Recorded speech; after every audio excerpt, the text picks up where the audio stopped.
This is Orlando Sentinel Now.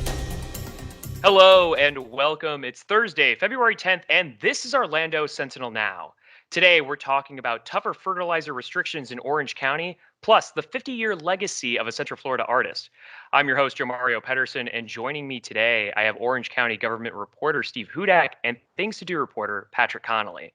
Thank you both so much for being here today. Let's go ahead and get right into it. Steve, coming to you first for one of your latest headlines. Orange County tougher fertilizer rules aim to protect lakes, wildlife from long chemicals.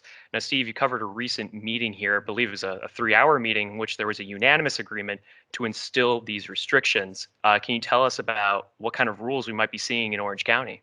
Sure. Let me give you the background about this, if I can first. Orange County created a fertilizer ordinance about 5 years ago, 2017. But it really was very ineffective because the county had wanted what they call a blackout period.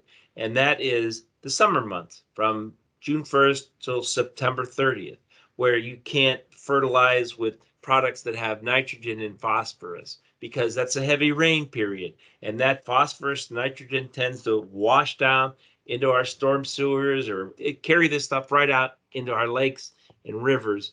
And about a third of those lakes and rivers are not suitable to swim in anymore. If you catch fish in them, you probably shouldn't eat them. So the evidence has been growing over the years. And so Orange County has decided to revamp their fertilizer ordinance, and they did it with data. They did actual studies, and those studies were just finished last year. And then they've had all kinds of meetings with stakeholders, the people who do fertilization for a living. They pushed back about a lot of this, but in the end, Orange County government, the county commission, decided unanimously Tuesday, that these new rules would go into effect. And some of them mean that you can't fertilize with nitrogen or phosphorus products. Those are things that come right off the shelves at Home Depot and Lowe's at any time in the summer, because that's a rainy period, and that is a little bit more dangerous. I mean, during this meeting, there were people, Katrina Shadrix was carrying placards with photos of dead manatees. And they were talking about the poor water quality of so many of our lakes and rivers. So we published stories about the plight of manatees. Thousands of them died last year, a record number, I think. And they're starving. And part of it is because these algae blooms are created by the chemicals that wash into the water, and then they kind of blot out the sun and they kill the seagrass, and the seagrass is what the sea cows live on. And so that's part of what it's about. And they think that this is gonna be it, that this will help. So, Steve, these rules are supposed to be enacted starting June 1st. And when they do, how exactly will they limit fertilizer users? Well, for one thing, nobody can use phosphorus or nitrogen products, containing products on their lawns between June 1st and September 30th. We had a kind of a rule like that in our previous fertilizer ordinance, but there was an exemption. If you were a trained applicator, if you hired someone, a landscaper, for instance, to come and do your lawn, they can still do that. And the problem is, that's how lots of people take care of their lawns. They use, ChemLawn, or they use Massey, or they use some commercial applicator. So there's no exemption for those folks anymore. The only exemptions now are for golf courses. There's only 30 of them in Orange County, and maybe for some pasture lands and scientific lands. And those aren't the real risk. We put a lot of fertilizer because we love green grass, right? Everyone loves the green grass. But the fact of the matter is, in the rainy season, you don't really need fertilizer. There's plenty of rain, and it's healthy. And so that's where the big change, you'll see the big change in the summertime. And hopefully so will the lakes and rivers. Hopefully. Now, Steve, I am curious. The report says that the meeting was about 3 hours long, and during that meeting, opponents for this change got to speak their mind about this. What exactly were they saying as Well, far as those rules and limits go? no, that's a really good question because the landscaping industry and those folks that take care of lawns, a lot of them are saying, "Look, we know what we're doing. We can apply it at the right time in the right amount, and we're not the threat." Some of an industry spokesman got up and took issue with some of the data the county was using. They said, "We don't believe that the science that you guys are presenting is accurate. We think it's skewed." For instance, they studied pollution in the northwest part of the county. Well, of course, the northwest part of the county is where we have an awful lot of septic systems. Right now, there's that other project going on up there to convert septic systems to sewers, and they said that kind of skews things. But the point is, Orange County is joining places like Lake County, Seminole County, Brevard County. There's I think 16 different counties around the state that have a fertilizer ordinance like this. Ours is a little bit tougher in that in Lake County and Seminole County, you can't use for anytime during the year fertilizer within 15 feet of a shoreline of a water, like if people who live on a lake. Ours is a 25-foot setback. So the idea is to try to just limit um, what's going into the water. But the other thing is they've reduced the amount of fertilizer that people can put on their lawns in a given year because it also leaches into the groundwater and finds its way into our streams. So Mayor Demings characterized this ordinance as one step in a many-step journey to improve our water quality. So, Steve, I want to backtrack for a second on something that you said about the opponents to this and lawn companies saying that they're not the real threat and that they know what they're doing with fertilizers and therefore they shouldn't be penalized for using them. Is there any merit to what they're saying? I think there's some merit to it. I mean, first of all, they get paid for what they put on your lawn. So they kind of want to put fertilizer on your lawn. But I think they are trained professionals. They probably know how to make your lawn look good. But I think there's an incentive there for them to, use fertilizer. Hmm.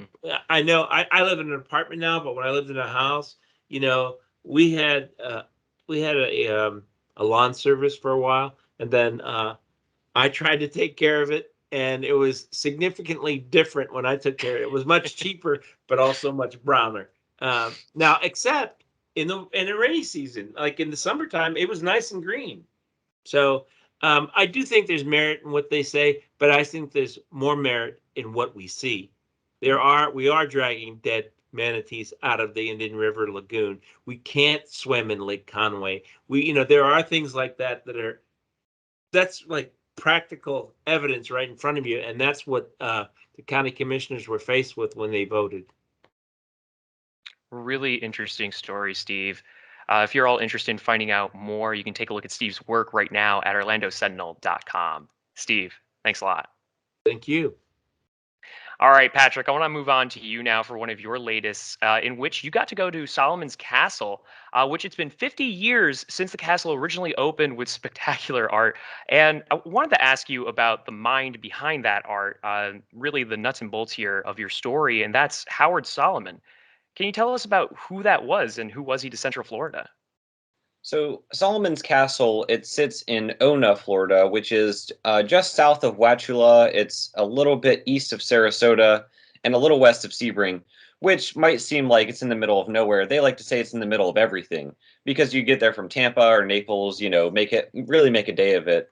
So it literally is a castle. It's about 2 stories, and I mean, you kind of have to see it to believe it. I mean, it's not giant, but it's coated in aluminum plates that were actually recycled from the local newspaper. And that was sort of what the artist Howard Solomon was known for, is I actually have a quote. He was known as the Da Vinci of debris, the Rembrandt of reclamation, the savior of salvage, and the wizard of odds and ends. That's what I heard on my tour in a script written by Solomon himself. Now, unfortunately, the artist passed away in 2016 at the age of 81, but the castle and the adjacent Boat in the Moat restaurant are still under the care of his daughter and other family members and locals who kind of maintain it. So, for the last about 50 years, you've been able to go for a tour of Solomon's Castle. Now, for the first handful of years, whenever Solomon was new to the area, it was just locals coming by and he would show them around for free.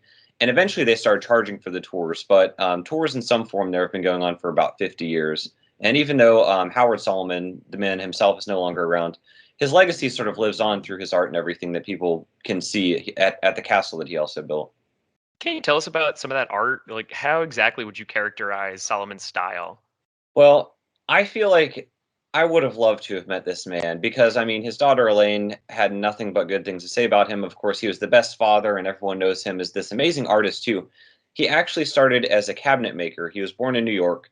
He moved to St. Petersburg, Florida, whenever he was about 20 to be a cabinet maker. And somehow his artistic vision kind of expanded beyond just cabinets. I mean, literally, since the age of 4, his mother handed him a wood block, a piece of sandpaper, and a razor blade, and he made this little truck out of it at age 4.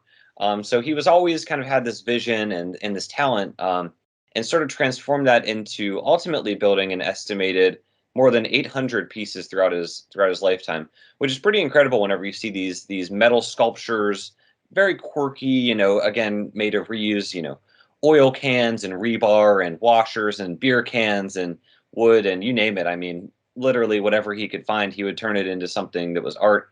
And our tour guide remembered that, watching an interview with Howard. She never actually got to meet him, but watched an interview, and someone asked him, how did you make all this stuff? And he said, you'd be surprised if you did a little bit every day what you can accomplish in a year. So, I mean, he does these wooden montages that hang on the wall too. And it's funny whenever you take the tour and you see all of his incredible art. It's also laden with different puns in the script as well, as you could tell from the savior of salvage and everything like that. Da Vinci of Debris is probably my favorite there. He sounds like quite the eccentric guy. Patrick, for anyone who's interested in going to Solomon's Castle and maybe hasn't been there before, what are some things they should know before they go? Sure. Well, I will say one note: they take cash or check, and they have an ATM on site, but cell service and internet coverage is a little spotty. So make sure you bring cash or check with you in order to do the tour. It's open Tuesday through Sunday, 10 a.m. to 4 p.m. They're actually closed during the months of August and September because it is sort of on swampland. And it's funny, outside the castle you see this metal sculpture of a mosquito that's maybe this big, and they're like, yeah, they can actually get that big around here. So that's why they're closed August and September. The traditional castle tour is $25 for adults, 23 for veterans, and seniors, students, and children get in for less. And they also have Howard's Encore Tour, which showcases his classic car collection, Model Ts and the like, and some companion pieces. He also constructed hot air balloons and airplanes out of wood. So there's a whole other wing that just is sort of transportation inspired. And that is an add-on tour that you can purchase either as a package deal or separately. So those are a couple things you should know. It is out there, but I would say absolutely worth the trip. And they do have the Boat in the Moat restaurant too, which is literally a ship that you go into and you can eat there. So you really have to see it to believe it. I mean, the pictures don't quite do it justice. I would definitely recommend spending a day there. If you're all interested in finding out more about Solomon and his castle, take a look at Patrick's work at OrlandoSentinel.com for more on that story. Patrick, thanks a lot. All right, before we all leave you today, we do want to talk about Thursday's weather presented by Premier Sotheby's International Realty. Dry weather and cool nights are closing out the work week in Central Florida. Thursday's forecast is looking sunny during the day with temperatures peaking at 69 and dropping to a low of 45 in the evening. Temperature highs will be a little below the average, which typically is 74 for this time of the year. Rain remains absent from the forecast until Saturday and Sunday, when shower odds jump up to 40% ahead of our next cold front, pushing temperatures back into the 40s at the start of next work week. And if you're trying to get more information on the weekend forecast to plan out your weekend plans, take a look at OrlandoSentinel.com for more, where, of course, you can get caught up on the stories that we talked about here today and all the news and events that are happening around your community. If you're a subscriber to the Orlando Sentinel, thank you so much for supporting these stories and supporting local journalism. If you want to become a subscriber, it's easy to do so. All you need to do is visit orlandosentinel.com/subscribe. But as for OSN, that will do it for us today. A big thank you to Steve and Patrick for keeping us filled in what's going on in our community. We'll be back again with more news tomorrow at noon. Stay healthy and stay safe. Watch Orlando's Sentinel Now live every weekday at noon on our Facebook page and on orlandosentinel.com.